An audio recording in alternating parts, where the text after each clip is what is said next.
Yeah, welcome guys. Good evening slash good night. It's Danny Glover, Fight Fan TV Live. It's been a long day for me, but guess what? I'm still here. Why? Because persistence beats resistance.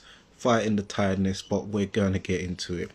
Big up sports, cheat sheet, Jack Athlete, Zach Boyle 82. You know what it is. Come and join. So we're going to discuss a few things. We're going to talk about last weekend. It was a bit quiet, but some good fights on there. First of all, good evening, Jack. How's the promote? Is it you're the youngest? Are you the youngest matchmaker? How's the matchmaking going so far? Have you managed to start getting busy? Because I know obviously with boxing being shut down for a bit, you couldn't really get your stuff started, but I know you got your qualifications and accreditations. So how's the matchmaking going, man? Hope all's going well and you're getting them good fights made in the UK. So yeah, but we had Oscar Rivas versus Ryan Rozicki. Ryan Rozicki is from Canada, but I believe he's got Polish ancestry or parentage or grandparentage by his name. He looks like Tommy Egan, you know what I mean, same sort of face, head shape, and he's definitely about that life when it comes to fighting. He was 20 pounds lighter than Oscar Rivas, and he put up a hell of a fight. Great chin. This was at Bridgerweight for the first world title at Bridgerweight under 224 pounds. Yes, Jack, good. Helping with York Hall Friday. Okay, is that the MTK Global show on Friday? What show's that? Is that the MTK one or is it another one? Let us know, man. And which matchups did you make on this card so far? On that card, let us know, man. Just so we can study your body of work from the get go, from the jump early doors. So yeah, Oscar Rivas, he nearly dropped Ryan Rozicki at the end of the first round. Big hooks and uppercuts going in. I think he touched down, but it was like so on the bell the ref didn't bother giving a count, which was cool. And then Rozicki started like walking Rivas down.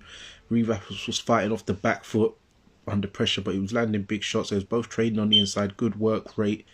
Yeah, very good work rate. So it's good you got them kind of heavies that are not too big, so they still got that old school work rate. Rozicki was walking him down, landing some big shots, but you know, with the weight disparity, he was Rivas was able to take shots. Plus Rivas has taken big shots from Dillian, Whyte, and you know, guys like that, so he can take a good shot anyway. And then Rivas, he got him going again in the 10th. He got Rozicki going again in the 10th with these loose looking shots, which like proper snapping his head back. And yeah, Ryan Rozicki took the shots very well. Nice close fight on the cards. Oscar Rivas winning that on points. Ryan Rozicki, if the Bridgerweight, you know, livens up and they get more participants and combatants there, he'd be definitely, he could get an alphabet if the other sanctionees bodies decide to join in. Otherwise, if it goes down to cruiser, I definitely see him being able to win a version of a world title, being someone like, he could beat someone like Makabu.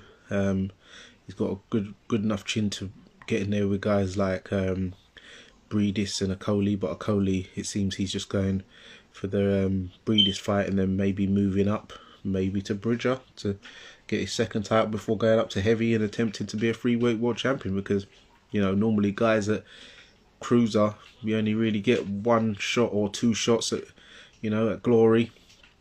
You know, even light heavies, they can sort of have free goes. They could do the light heavy, and it's a big jump to cruiser anyway. You know, so you kind of, if you're lucky to get two there, then you're quite lucky. MTK, not sure. I can say in case something happens, just a prospect trying to make another. Okay, yeah, that's good. Well, you can mention it after the show if all goes well, you know. So well, it might be on BoxRec, that's you as a matchmaker. So, but yeah, you can come in. We'll get an interview with you maybe in a week or so, and you can give us the breakdown. So thank you for that, Jack, man. Hope you're enjoying the show.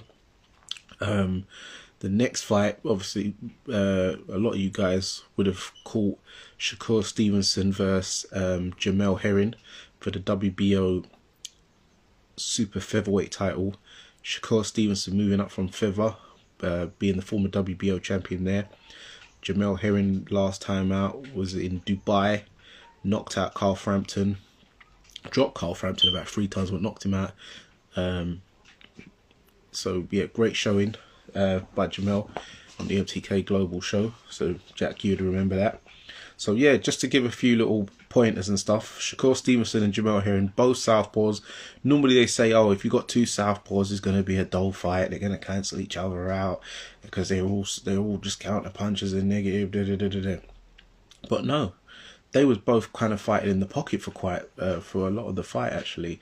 Shakur Stevenson was coming forward, being aggressive. And funny enough, all of Jamel Herring's 3 losses now have come from southpaws, which is very interesting, him being a southpaw himself. But yeah, I'd say, Shakur Stevenson, he's from Newark, New Jersey. For those of you who don't know about Newark, New Jersey, that is the home of the FOI, the Fruit of Islam. If you remember that temple, Malcolm X and all that. So yeah, it's deep. But yeah, Newark, New Jersey, East Coast, right by New York. So Shakur Stevenson, his style reminds me of a cross between a young pretty boy Floyd and a young hungry Adrian Broner. Big up Ibramoma. Yeah, a young hungry Adrian Broner and a young pretty boy Floyd Mayweather. The way he was able, the way he his foot placement, fast combinations, ring generalship, inside the pocket counters, the movement. Yeah, he does that little spring in and out. It doesn't spring as much as Floyd, so that's where the AB thing comes, because AB's more, a stand in there. But Shakur's got better defensive skills than AB, because even at lower level, AB, he used to just sort of let people. It's like he would let people hit him because he knows it couldn't hurt him. But yeah, Shakur might have had some influence from Pernell Whitaker being a southpaw and a little zab. But yeah, very, very good performance. Jack athlete. People bad mouthing Herring saying he has to retire. People need to realise Stevenson is on most in boxing pound for pound lists. Well, Stevenson wasn't in most pound for pound lists. He should have been, but he's like the guy who went under the radar because you got the weight above. Well, even at super feather, you had you've got Miguel Burchelt and Oscar Valdez, and because Oscar Valdez got the highlight reel knockout of the year so far this year in 2021, Stevenson was kind of just looked over, especially when he was featherweight, because there weren't really no one of note down at feather. But yeah, now people are definitely realizing and going to put him in the list now. He's got some interesting fights like Xavier Martinez, Chris Colbert, and obviously he's definitely gunning for Oscar Valdez as well in a unification. That I would love to see. And then I can imagine him moving up to 135 and having some real fun with all those guys there, the names. So, and I'm sure, and I think he sparred a few of them, because they've all sort of sparred each other. Them 135 guys, they've all sparred each other, when they were a bit younger, one way or another. So that's going to be great. So yeah, with Shakur Stevenson, the breakdown of the fight. He hurt Jamel Herring in the 5th round because he was letting off, a lot of good fast combinations throughout the rounds anyway. But he managed to hurt Herring for the first time in the 5th round. To then, that was actually Jamel's best round of the fight, because he started rallying back, but I wouldn't say that was enough for him to win the round. Shakur Stevenson still won the round. Big up Team Solid, all day, every day. Life is beautiful. So that was his best round. The 6th round, Jamel's legs got buckled. That was by like a right check hook from when Stevenson was on the ropes, but he was obviously southpaw, so he's used the right hook as the check, and he's wobbled Jamel Herring's legs. Round 8, Jamel, he landed a low blow and then caught Shakur over the top with a left hand. Shakur started complaining to the ref, which he shouldn't do, but you know, young, a bit of inexperience. And then the ref just said fight on, basically, so Shakur had to sort of get busy and get going again. Couldn't really cry and complain. And then like round 9, Shakur was teeing off on Jamel Herring big time in the pocket. They was trading off, standing there firing. Jamel still coming forward, even though, as he said, he knew he was down, but he still kept fighting because he's a warrior. He's a former military vet. He's been on the literally really in the battlefield, so he ain't going out without fighting. And yeah, then he was just beating on him. Shakur was outgunning him, too fast with the combinations, the movement. Jamel slowing up, getting bruised and swollen and stuff like that. Big up Thaddeus Brown in the house. And then round 10, Shakur started lighting him up, letting off the shots again. Opened up a cut on him. The refs called a halt to the action, taken Jamel over to the corner to see the doctor. Doctor said, yeah, he can fight on. Then Shakur just put more of a beating on him, put the finishing touches together. And then the ref had seen enough, really, and then just stopped the fight. Yeah, so that was about that, really. When it comes to Shakur Stevenson, he's definitely a pound for pound star in the future. Well, he's definitely hitting the pound for pound spot. He could be the number one, managed by Andre Ward, I believe, associated with Jay Prince. He's got a bright future. He didn't really need to do the bad mouthing thing, but he apologised after. I don't know if he was trying to sell the fight, but he didn't really need to. He apologised to Jamel Herring's missus because she was giving him some evils in that changing room. He was like, yeah, I know you're mad at me. And he knew he messed up. So that young buck aggressive energy was too much. Yes, Team Solid Training. Yeah, too much young, hungry aggression, speed, ferociousness, and too much skill. The skills paid the bills for sure. Jut Navid 412, shout out. And what else can we talk about? I'm sure a lot of you would have seen the Lyndon Arthur and Anthony Yarde press conference with Pat Barrett and Tunde Ajayi. A lot of people are saying they feel that Tunde didn't carry himself well. Some people saying that Pat Barrett let himself down. But I think a lot of people try to miss out bits where they say Tunde disrespected Lyndon and Pat. No, he didn't. I'll tell you what happened. Tunde was talking. Lyndon interrupted Tunde while he was talking. Tunde said, "You finish?" Then Lyndon started going, "Oh, but I thought you were going to knock me out." Tunde's like, all right, whatever. Tunde started carrying on because that guy in the middle had asked him a question. So Tunde was talking again. Lyndon's interrupted again. Tunde's like, "You finished?" And then the guy, Lyndon's yapping, out of character. And then Tunde's like, "No, this is how it's going to go. When I talk, you listen. And when you talk, I listen." But Pat's only heard that first sentence of "when I talk, you listen." So he's thinking that Tunde's boying him. Well, boying his nephew, innit? So Pat's getting a bit heated, talking about, "I'm going to punch you in your face."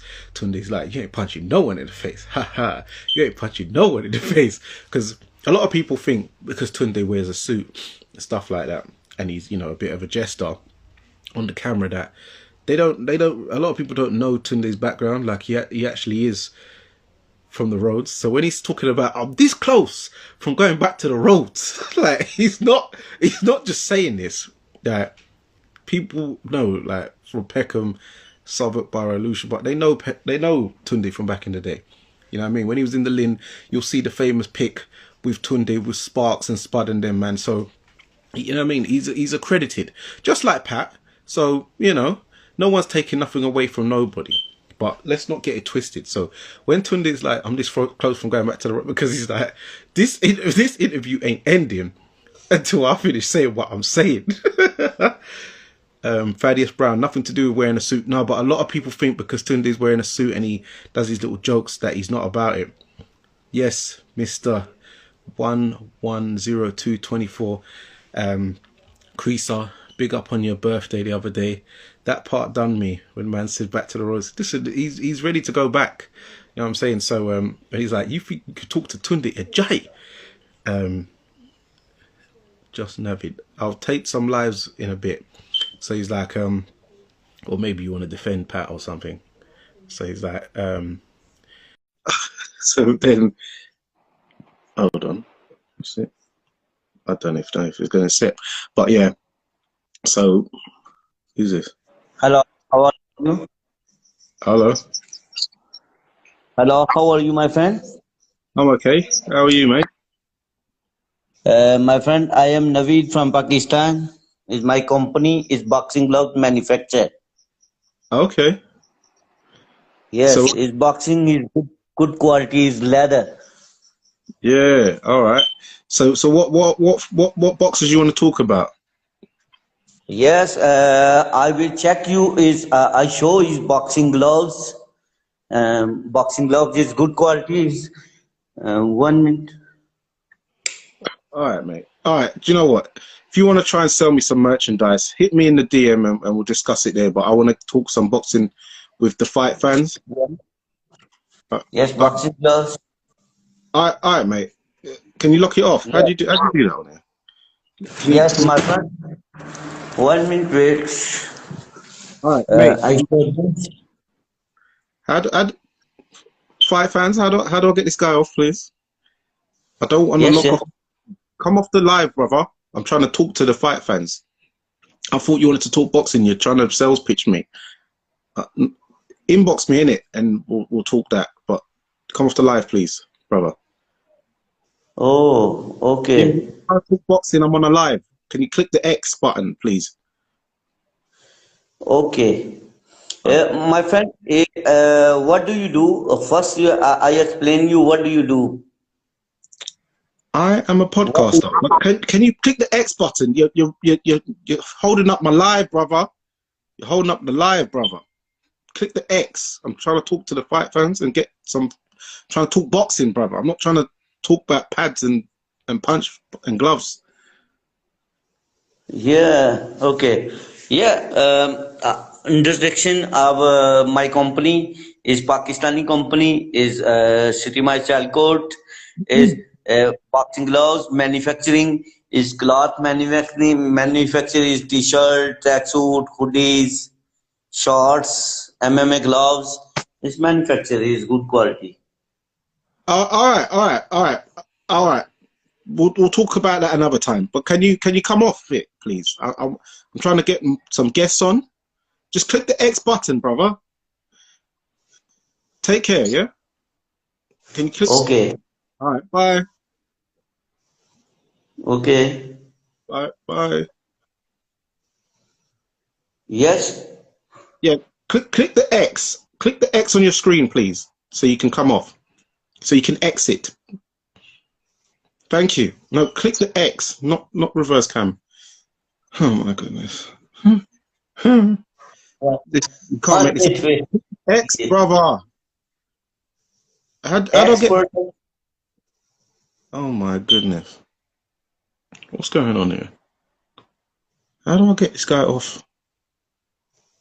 Yeah. My God. Oh my God. All right, I've done that. All right. Does someone want to come in here and talk some boxing, please? Because I've lost my whole train of thought.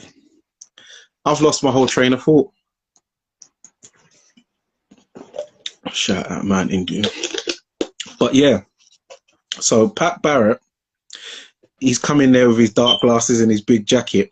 He thought that he was in telepathy or roast or biology or Roller Express or Desert Storm, Best of Bagleys. That's what he thought. That's what Pat Barrett was on. So that's what Tunde was like, you ain't punching no one in the face. You got glasses on in your big coat. And you see when people think walking into a place, into a venue or something like that with your dark glasses and your big jacket. Well, forget the big jacket, but the dark glasses, even though the big jacket too, but the dark glasses. You see man like Canelo, he debunked that whole thing when he cut man's eye, just bam. And you see when you're wearing dark glasses, you're actually disabling yourself somewhat because your vision is impaired. If someone hits you, you're scrambling, especially if you've got some designer ones on. You ain't really trying to get them lenses bruck. So it's not a really good idea. It's a bit played out. So don't do it, guys. Just take the glasses off like Attila in AWOL and get busy. Some of you don't even know about that film. So yeah. Yes, Thaddeus Brown. Yeah, to the roast all them big boy raves. But so then Pat now, he said in an interview, "Oh, well, I served it, and it's for him to serve back." So that was some big boy talk. Then obviously Tunde doing his shadow boxing, like, if you see the trainer, what do you think the fighter's gonna do? Pat's coming. That's all shadow boxing. You've seen the knockout ratio, and now listen, Pat Barrett can fight because I've seen some of his fights, and the way he won that British title, that knockout there, I thought it was a homicide. And when he knocked out the guy for the European title as well, I thought that was another one. I thought that was a DOA. Yeah, that was a mad. Yeah, Pat, serious fighter. Well, this guy's trying to request me again, you know. Not today, brother. Not today. So yeah. Right, Jack, he follows you. He tried to sell you gloves. Are the gloves even any good? Yes, Creaser, that was hilarious. You recorded it. You're crying. Yeah, Pat B can go. Yeah, definitely. Pat can definitely go. But you see what it is? I feel that Yarde and Tunde especially is winning the battle of the minds. The way Yarde, obviously, he took over when he started going, you know, it's not even good for the culture, you know, kind of he was doing the big man talk to the big man, which I know Pat was upset about, which made him walk off stage and leave his nephew on the stage, which he shouldn't do because that's made him lose the first round, where Tunde's in his head now. So Lyndon has to be careful not to want to engage in this fight and go away from what actually served him best, which was his jab. Yes, he's got a right hand too now because he's had the surgery on his elbow. But if he wants to try and get stuck in, also he should have never let Yarde know that the body shot was what hurt him in the last round, because Yarde thought it was a headshot and Linda goes, no, it was a body shot. So now we know Yarde is going to go for the body, the same way Yarde ended his last fight on that guy, hitting him with body shots. So he was practicing because he's looking to work up Linda's body and then obviously do what he does. So he's definitely going to be making more advances. He ain't going to go into a boxing match with Lyndon because Lyndon's a very good boxer. We saw how he out-pinged off Dex Spellman's head. So yeah, no idea if they're any good. Yeah, man. So I think it's going to be a very good fight, but I can see Yarde getting to him and getting a stoppage, because I think Lyndon's going to engage and he's going to get caught up in it, because now Pat wants to really, you know, he wants they're going to try and look for a stoppage themselves or a knockout or something. They're not really going to try and box like they did the first time. That's what I believe. So yeah, I'm going with a Yarde win on the rematch. But I might try and get down there at the Copper Box. Hopefully they've got a decent undercard going on as well. So yes, Jack Athlete. I think Yarde needed to add to his corner of Arthur beats him easier.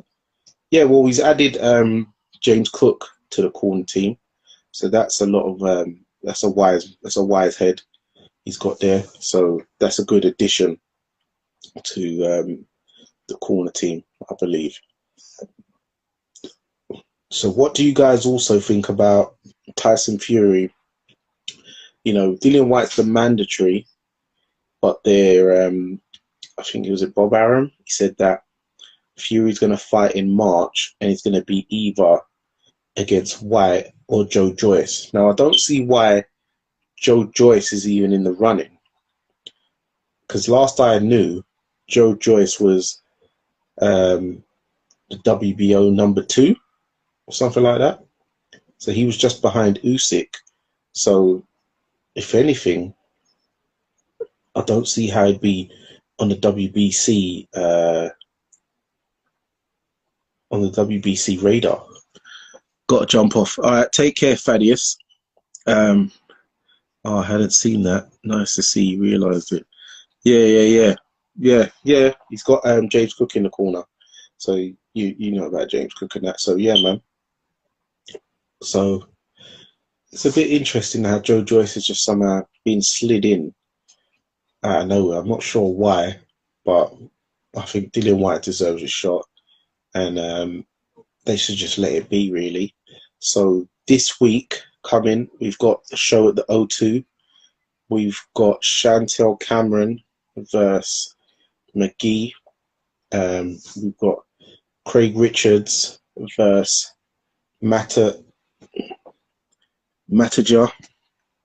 We've got a great fight also with Yusuf Kumari versus oh my god, I forgot the guy's name, but the guy is a very serious fighter. He's the guy who beat Ofer Jones III in America on the DAZN card. So that's a very big step up for Yusuf Kumari. We've got Ellie Scottney. We've got the Romford Bull, Johnny Fisher. He sold 1,300 tickets. So you know Eddie weren't pulling the plug on that show, even, you know, with Dillian coming up, because Johnny ain't refunding that many. And I heard he's sold out basically the whole of ringside. So we've got that show. We've got a Showtime show where it's Jaron Ennis versus Dula Murray. That Imantis Stanislav, he went points with him last time. It's that Puerto Rican Dominican guy. Tough guy, good fighter, can punch a bit, but I expect Jaron Ennis to deal with him. Jack, will Craig be defending his British title? No. Craig vacated the British title, Sajid, and it is Dan Aziz versus Jose Burton on the MTK Global show. I think it's November 20th, and that will be for the vacant British title. Dan Aziz versus Jose Burton for the vacant British title. Craig, I believe that there is going to be some kind of final eliminator for a title in Craig's fight. Just waiting for that to be announced or confirmed. But sources say that it's going to be a final eliminator for a title on Saturday. So, yeah, looking forward to that. Are you going to be at the O2? Jack Athlete. He was WBC #6. No idea why you would jump. Yeah, if you're #6, where'd you get that? Like, how do you get even put in the running if you're #6? MTK Friday night, IFL, I believe. Yep, IFL, MTK. Are they on any other channel? No, probably not Sky Sports, because that box of people are on there. But yeah, be sure to tune into. But it's not on the Dan Aziz Jose Burton. It's not on this Friday, by the way, Jack. But you probably know this anyway. But it's on November 20th, I believe. So yeah, be sure to check that out as well. And yeah, so you got the O2 card, you got the MTK Global show on the Friday, the Matchroom show on the Saturday O2, and you've got a Showtime show on Saturday night in America. That's in the Mandalay Bay, Las Vegas. And I believe that's it for this week. So yeah, ESPN ESPN? No, is it ESPN? Showtime. So yeah, it probably is ESPN. So yeah, guys. I hope you enjoyed the breakdown of last week's fights and the up and coming schedule for this week. And yeah, stay tuned. Be sure to like, subscribe, follow, share, like, comment, get the algorithms flowing. And yeah, it's Danny Glover, Fight Fan TV Live. Persistence beats resistance. And yeah, stay tuned.